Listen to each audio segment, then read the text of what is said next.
Renata, where are you originally from?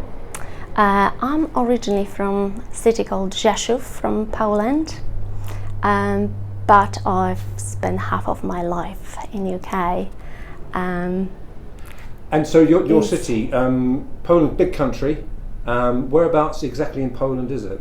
It's in southeast of Poland. The nearest, most famous town is Krakow, that people would recognise. And roughly the population of the town you're from?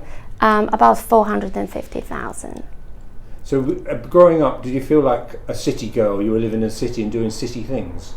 Yes and no. So when I was a child, or in my teenage years, Rzeszów wasn't as big as it is now. However, due to the economic growth of the country, we as a place have developed drastically, and the town expanded in territorial and in economic terms big time. So we have taken over the local surrounding areas and became a city. So describe the house, the home you were living in. Is it a flat, a house, and family? Paint us a little picture. Yes, so I lived in a block of flats on a big estate. Block of flats are actually quite common and popular in Poland, and it was like a great big family, I would say. Everyone knew each other. We played outside for hours. Every neighbor was your auntie or your uncle. That's how we used to refer to them and address them.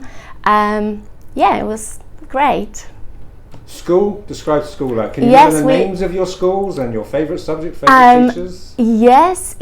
Normally in Poland, schools would hardly ever have names, but they would be numbered. So my school was school number 23. In terms of my friends, everyone from my estate would attend the same school. Hence, I think the great community feel and the family feel that we had. Yes, I was always good at maths, so I remember my very well my maths teacher.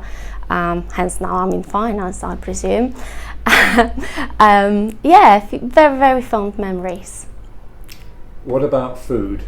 Oh gosh, unhealthy, but I love it. Whenever I go back, my mum would cook our favorite meals for us. Pierogi, which are a type of dumplings, are very, very popular. It actually reminds me a little bit of Irish cuisine. Lots of like slow cooked meats, roast potatoes, cabbage. So simple food, but all cooked from fresh seasonal produce at home by your mum with love. You can't get anything better than that. And do you still speak to your parents? Do you see them? Oh, on a daily basis, and to be honest, because we live so close to Stansted, it's so easy to get to see your family nowadays, which is a blessing. We might dislike Ryanair for various reasons, but I'm very grateful to them that I can per weekend pop in and spend time with my parents. So did you fly to Krakow? No, to Rzeszów. So we have direct flights to Rzeszów, 2 hours, and I'm back home. Summer holidays. Did you go away anywhere when you were younger? A lot of time we spent with grandparents. So again, that's very, very typical for Polish families. Your grandparents would, assist, and we were sort of allowed to be outside, almost, I would say, unsupervised. So it's slightly different to what we have nowadays. And in terms of holidays, we would do a lot of camping. We have middle range and high mountains in Poland, so a lot of that, and the seaside in the north of Poland as well. But it would be caravanning, camping, or visiting our neighboring countries. So Slovakia was very popular for skiing, Czech Republic, Hungary as well. So you're not the Polish Tourist Board, but if you were recommending to people where places to go, you would say get outside in the fresh air of Poland. Oh, absolutely. So we have beautiful mountains, Tatra Mountains on the border with Slovakia and Czech. The middle range, Bieszczady, which is fabulous for just for hiking, for walking. We have Mazury, which is the area equivalent of Lake District, I would say, and the seaside. So quite a vast range of things. But you mustn't forget about Krakow and Warsaw. Obviously Warsaw is the current capital of Poland, but Krakow, huge history behind this city because it used to be the capital of Poland. Ah. What about the church? Did you go to church on Sundays, or was that a factor in your life? Yes, and I still do. Big part of our culture, I would say, and how we were brought up. I would say that it is changing now.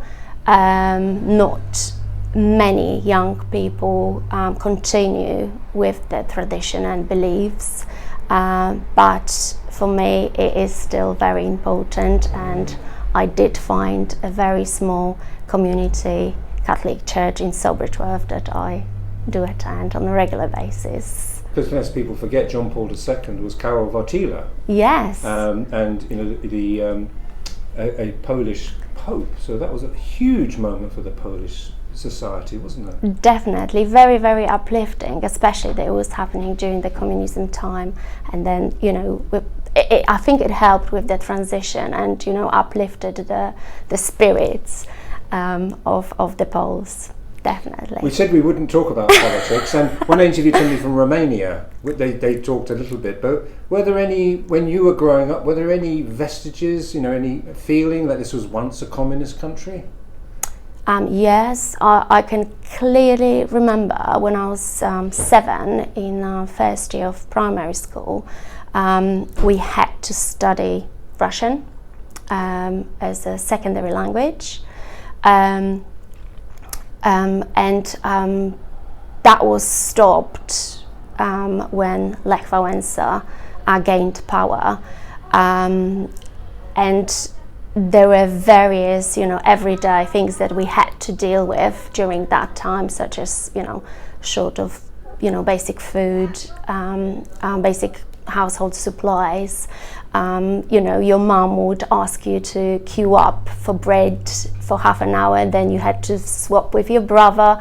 Then mom would come in, and it was like that. So it was very, very difficult. But I was little, so probably I did not recognize the significance of it. And then obviously things were on the rise for us, and that helped probably build all the good, fantastic memories that I've got.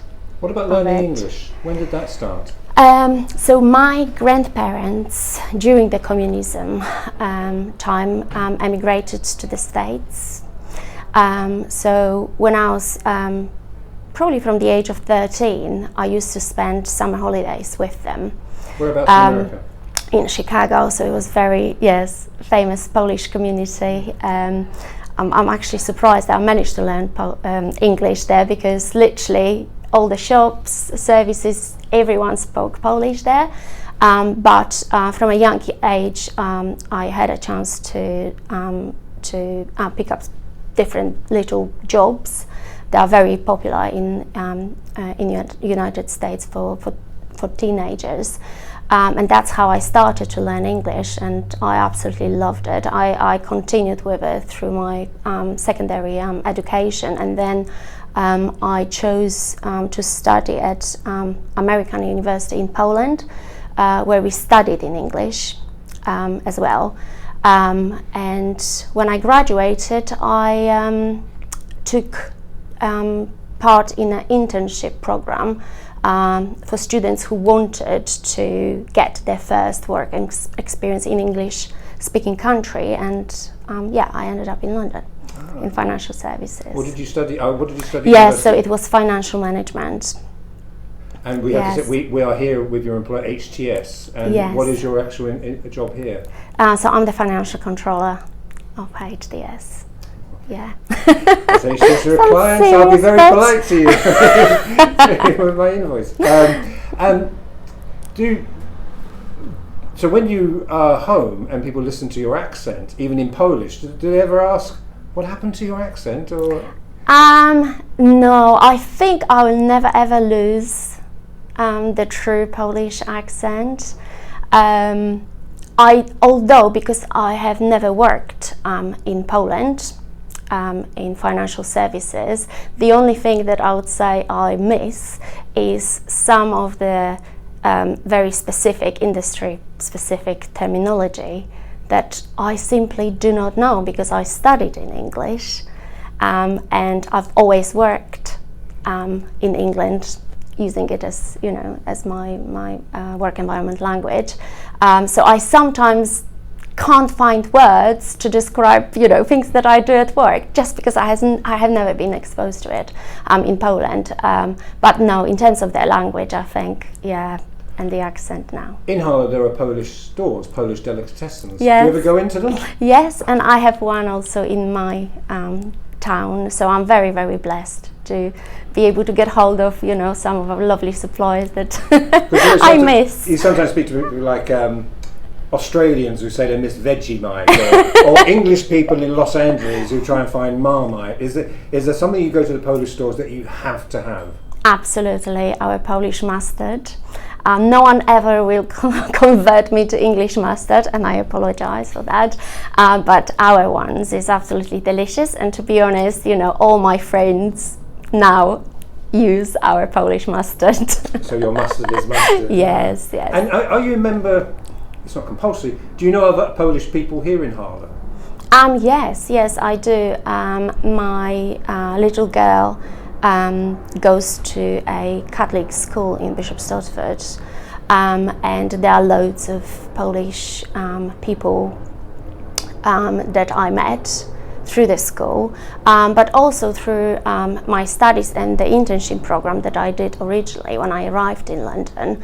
There were other students with me, and we've become friends, for life. Some of them went back, some of them, like me, settled here and set up their families. And do you mentioned your daughter? Yes. Do you want her to learn about your culture, your nationality? Absolutely. So my parents are very good at being grandparents, and they very often, take my little one with them, and she spends time in Poland. That helps the language, the culture, the knowledge of our roots, basically. Finally, if we went to your house, apart from the mustard, is there anything in your house and somebody went in when a Polish person lives here? Our door is always open for anyone, for our neighbors, our friends. We very often, do little gets-togethers. You would probably see in the fridge a lot of smoked meat. That is, Polish speciality. Smoked sausages, smoked pork belly. Yes. And finally, Renata, where's home now? It's where my heart is, with my family here. Renata, Yes. thank you very much for your time. Thank you.